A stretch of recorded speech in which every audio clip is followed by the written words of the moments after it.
박선중 의원입니다. 그 청년 디에로 육성 사업 관련해서 지난번 5월달에 청년 일자리 추경 사업으로 진행된 것인데요. 지금 현재 단기 채용 그 일자리와 가짜 일자리와 거의 같은 맥락에서 한번 그 문제점을 한번 짚어보도록 하겠습니다. 그 가기부 차관님, 예.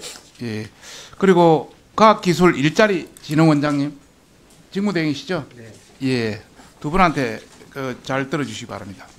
자, 표를 보시죠. 디에로 관련, 디에로가 뭐 다 아시겠지만 테크놀로지 라이센싱 오피스에서 무슨 기술의 어떤 면허를 주는 어떤 사무보조 이런 개념의 어떤 역할을 수행하는 거라고 디에로라 그럽니다. 지난번 우리 5월달에 추경으로 반영을 해줘서 2주간 기술 이전 교육을 시키고 1차로 올해 8월 1일부터 내년 1월까지 6개월, 2차로 9월 1일부터 한개월 뒤입니다만은 올해 9월 1일부터 내년 2월까지 6개월 이렇게 2차에 걸쳐서 다음 장입니다. 2차에 걸쳐서 전체 한 4,000명, 한 달에 180만 원 해서 468억 정도의 예산이 됐습니다. 그런데 전체적으로 4,000명 모집을 해보니까 다 모집을 계속 한 달 연장해도 안 되고 73% 2,946명이 저렇게 모집이 됐습니다. 최근에 정부에서 여러 가지 어떤 7차례 일자리 대책도 내놨고 또 올해 청년 일자리 추경으로 3조 8천억 정도를 이렇게 투입하고 있습니다.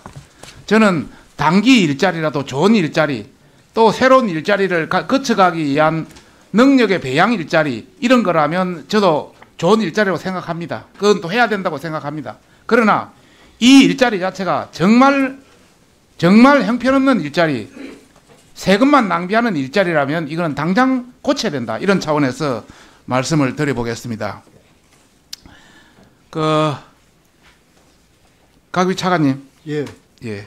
청년 디에로 육성 사업에 선정된 졸업생들 한 2,900명 되죠. 예, 현재 그렇습니다. 계속 추가로 이분들이 있습니다. 어떤 업무 수행하는지 학교에서 한번 확인해봤어요? 그 기술 이전에 대한 그 교육도 받고요. 그다음 이제 그 대학이 보유하고 있는 기술에 대한 공부라든지 그런 걸 하고 있는 걸로 들었습니다. 차관님, 예. 여기 와서 교과서 같은 답변을 하려면 하지 마세요. 내가 시키지도 할 필요도 없어. 내가 그 현장 확인 안 하고 우리 차관한테 이런 거 물을 이유도 없잖아요. 지금 그거는 원래 계획서고 실제 우리가 학교 한 상당수를 확인해 보니까 대부분 학교에서 무슨 사업 일반 근로자같이 하고 있고 일부 시간은 전부 자기 속에서 쓰고 있고 상당수 학생들은 토익 공부하고 있고 완전히 그하고 관계가 없는 거예요. 지금 그냥 완전 모랄해져도 국민의 피 같은 세금을 한 달에 그냥 180만 원씩 주고 있는 거예요. 이 사람들은 아무것도 없이 받고 있고 거기 2차 일자리에 연계되면 모르겠지만 전혀 관계가 없다는 거예요. 지금. 그런데 지금 차관은 현장에 대한 실정은 아무것도 모르고 당초 자기들의 그 취지대로 지금 이야기하고 있어요. 청년 디에로 육성해서 취업 창업에 연계한다고 분명히 그랬잖아요. 예, 그렇습니다. 그럼 그게 관련되는 게 돼야지. 전혀 그게 안 된다는 거예요.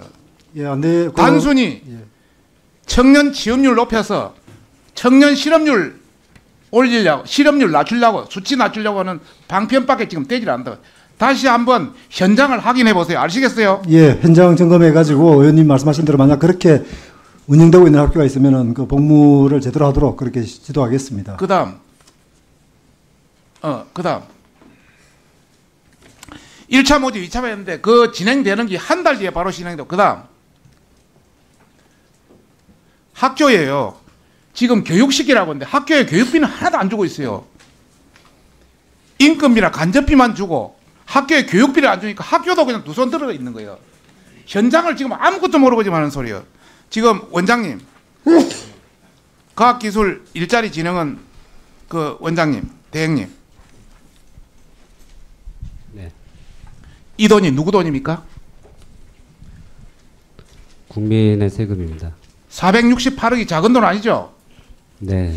이것이 일자리 취업의 어떤 여러 가지 어떤 스펙이라든지 자기 능력 배양도 안 되고 쓸모없이 소비된다면 국민이 울분 터질 돈 아닙니까? 함부로 써서 안 되죠? 그렇습니다. 한번 전체적인 조사 한번 해보세요. 전수조사하면 돈이 많이 드니까 각 학교별로 시범조사라도 해보시라고요. 아시겠어요? 네, 의원님 말씀 명심하겠습니다. 예. 그 다음에 한국원자력의학원 원장님. 예. 누구라고 이야기하지 않겠으면 넘겨보세요. 2007년도 그냥 묻겠습니다. 가기부 차관님. 예. 최창훈 전 원장 관련해서 가기부에서 채용 점검하라고 감사하라고 지시 내렸죠. 예. 그러고 나니까 자진 사임해가지고 다시 재임명했고, 그죠? 예. 그러니까 다시 또 가기부에 징계 요구라고 징계하니까 부결됐죠. 예. 우리 한국원자력의학원에서 부결시켰죠. 새로운 우리 원장 오셔가지고. 예, 그렇게 들었습니다. 예. 그리고 다시 재심이 내리니까 이제는 견책 내렸죠. 예? 견책. 예.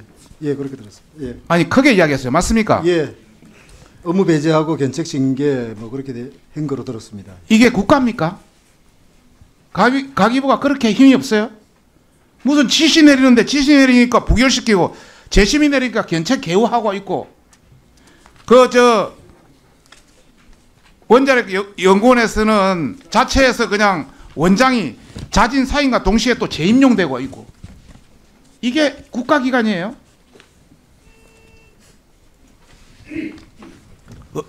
가기부는 이 사건을 어떻게 보세요? 그게 이제 그 기관의 뭐 인사 규정에 따라서 뭐 원장 직무를 수행할 수 없는 사유가 발생해서 뭐 사임한 경우에 해당돼서 뭐 원장 임명 직전에 그 직종으로 이제 뭐 재임명됐다고 하는데 한번 그 규정을 한번 좀 챙겨보겠습니다. 그래서 지난번 국감에서도 왜 출연연 그 자동 재임명에 대해서는 좀 심사 규정을 변경하거나 뭐 이렇게 하라는 국회 지적이 있어가지고 그거를 지금 시정하고 있습니다. 그런데 직할 기관에 대해서도 그런 것들을 할 수 있는지 한번 같이 검토를 해서 조치토록 하겠습니다. 규정이 없으니까 사임으로 편법을 하려고 한 거예요. 어떻게 징계받고 뭐 여러 가지 문제가 있는 사람이 바로 사임하고 바로 또 재임용되고 이 말이 안 되죠. 김민수 원장님. 네. 우리 김민수 원장님 힘이 그리 셉니까? 아니 그렇지 않습니다. 뵈니까 별로 힘은 센 것 같지는 안 보이는데. 뭐 청와대 뭐 묵인이 있었습니까? 아닙니다. 어떻게 가기부 징계 요구를 부결시키고 또 대신이 내리니까 변책시키고 어떻게 우리 새로운 원장이 그렇게 이 답변 드리겠습니다. 그 예, 업무 배제 마이크 바짝 대고 얘기하시죠. 예. 업무 배제를 한 상황에서 수사 의뢰가 되어서 수사를 진행을 했습니다. 수사 결과가 한 2달 정도 걸렸는데요. 무혐의 처리를 받았습니다. 그래서 징계를 견책으로 중징계의 가장 낮은 범위에서 징계를 했습니다. 제가 보기로는 이 진행 과정이 6단계에서 왔다 갔다 상당히 문제가 있는 거예요. 그런 차원에서 앞으로 이거 새로운 규정해가지고 다시 재임용된다든지 이런 관계는 관계 규정을 보완할 필요가 있다고 보는데 어떻게 보세요? 예, 네, 뭐 그런 것 같습니다. 예. 만약에 그 당시 징계위원회에 최창훈 원장이 올라갔으면 완전히 중징계가 됐어요, 내부에. 그런데 그 규정을 피하려고 그냥 자기가 사임했는데 사임하고 재임용하는 형태로 편법을 취한 거란 말이에요. 그렇지 않습니다. 사임에 대한 상황은 없었고요. 그 사임에 대한 상황은 모르는 상황에서 이게 사임을 한 거라고 저는 생각하고 있습니다. 저 표를 한번 봐주십시오. 2017년 11월 가기부에서 한국원자력의학원에 채용 점검에 대한 감사를 지시했습니다. 한 달 뒤에 17년 12월에 그 당시 최창훈 전 원장이 1신사의 사유로 자진 사임했습니다. 그리고 바로 그 날짜로 재임용됐습니다.